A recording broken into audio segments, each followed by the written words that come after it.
तो इस बार क्या हुआ है, ईरान ने सर्जिकल स्ट्राइक करके हमला कर दिया पाकिस्तान में, और पाकिस्तान में घुस के वहाँ के आतंकवादियों को थूर थार के उन लोग को 72 हूर के पास पहुँचा दिया गया है। असल में इमरान खान का जो पाकिस्तान है उसका हालत ढोल की तरह हो गया है, किधर से भी आके कोई बजा दे रहा है। उनके ऊपर तीसरा सर्जिकल स्ट्राइक हो गया। इंडिया ने शुभारंभ किया था और उसके बाद अफगानिस्तान ढोल बजा दिया, अब तो ईरान भी उनको ठोक कर चला गया है, सर्जिकल स्ट्राइक कर दिया उनके एरिया में, मार और के दूर तार के अपने 2 सैनिकों को वहाँ से छुड़ाकर वो लेकर चला गया है। देखिए पाकिस्तान के साथ ऐसा क्यों हो रहा है, पाकिस्तान की हालत अभी के वक्त में, इकोनॉमी भी गिर रही है, कोरोना ने चौपट कर दिया, आंतरिक कलह है, वहाँ पर आतंकवाद वाले हैं सब, बलूचिस्तान का इशू है।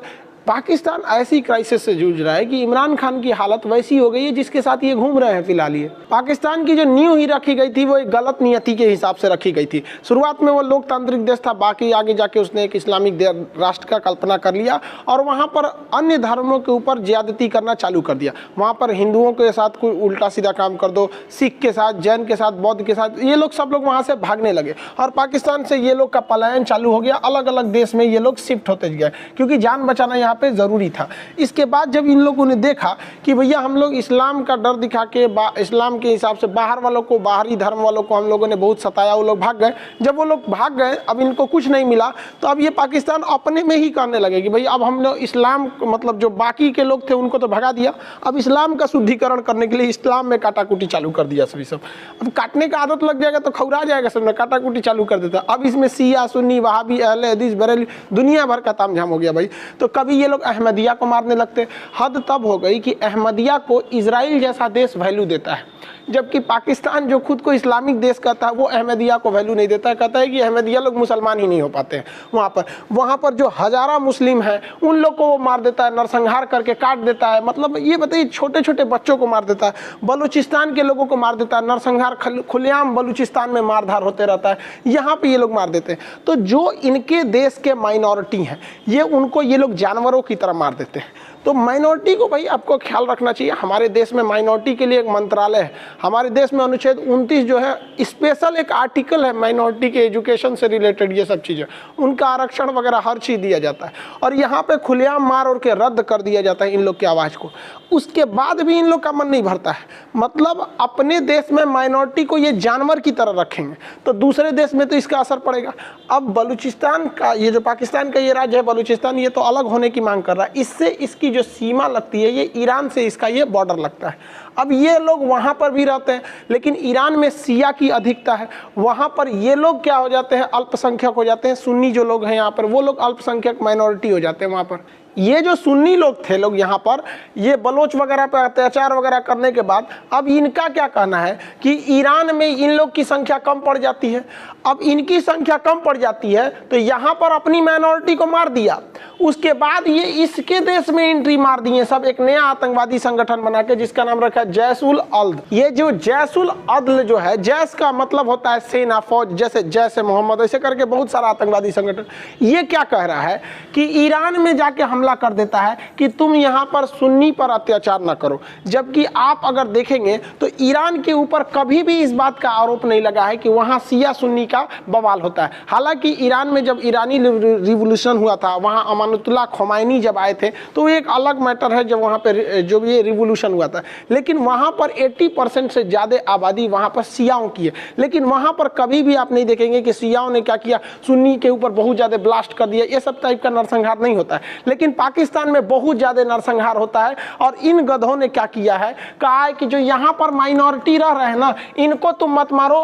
भाई मारता तो कोई नहीं है भैया, ये लोग अपने इन लोग को कहते हैं कि इनको बचाने के लिए हम यहाँ हमला करेंगे। मतलब तुम अपने देश में माइनॉरिटी को जिंदा मार दो, कुछ भी कर दो, तुमको कोई ह्यूमन राइट एवोल्यूशन नहीं होता है। लेकिन अगर तुम दूसरे देश के में जाके वहाँ पे भी बम फोड़ के चले आते हैं सब। अब इसमें ईरान इसका ताज़ा शिकार हुआ है।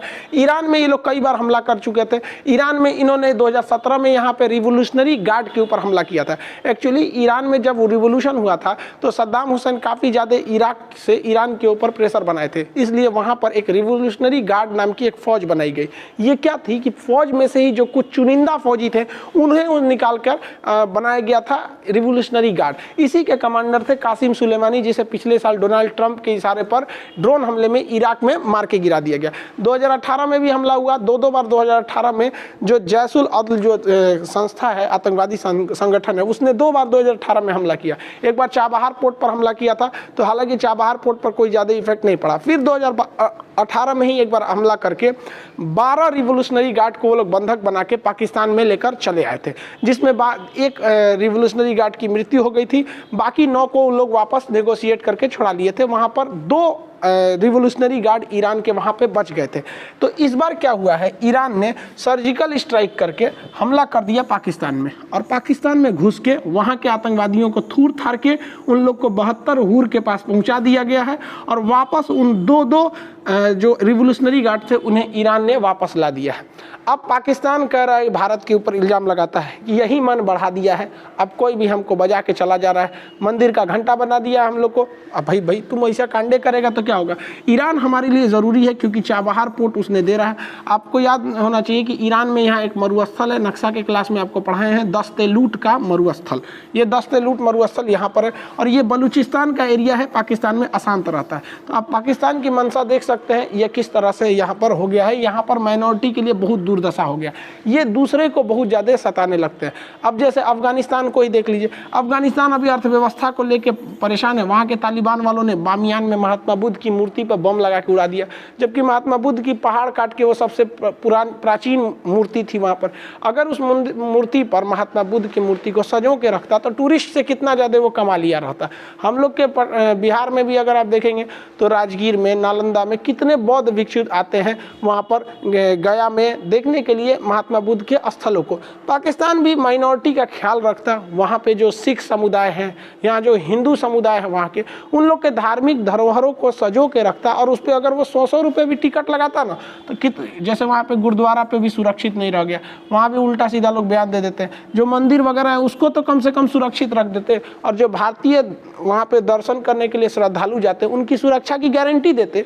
तो हिंदुस्तान से इतने लोग चले जाते उन मंदिरों में देखने के लिए, दर्शन करने के लिए, और अगर वो 10-10 रुपये भी दे के चले जाते ना तो पाकिस्तान की अर्थव्यवस्था बच सकती थी। उन्हें अपने जो अभी चाइना से कर्जा लेने के लिए वो चाइना के रखेल बन के बैठे हुए हैं कि कर्जा दे दीजिए, कर्जा दे दीजिए।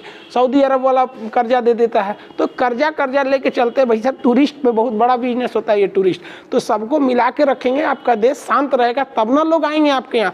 ऐसा कांड करते रहेंगे, अपने यहाँ जो मार रहा है उसको मारबे करते हैं। कश्मीर में घुस जाइएगा, कभी इधर हमला करेंगे, ईरान में कुछ आओ ससुरा तू नहीं, तुम ये फाटल ढोल है पाकिस्तान पूरी तरह। आने वाले वक्त में पाकिस्तान के ईरान से रिश्ते कुछ ज़्यादा बिगड़ेंगे, या तो फिर उसके सऊदी अरब से बिगड़ेंगे। किसी से भी बिगड़े हमारे लिए फ़ायदा है। रीज़न क्या है, हमारी ईरान से भी बहुत अच्छी दोस्ती है और सऊदी अरब से भी बहुत अच्छी दोस्ती है। सऊदी अरब में हमारे यहाँ से बहुत सारे लोग काम करते हैं, तो ईरान से हमें पेट्रोल मिल जाता है, तो ये फ़ायदा। लेकिन जब से जो बाइडन आए हैं, जो बाइडन जो है ईरान को तवज्जो देते हैं, ईरान को वैल्यू देते हैं, और वो सऊदी अरब को पसंद नहीं करते हैं, यहाँ की राजशाही को पसंद नहीं करते हैं।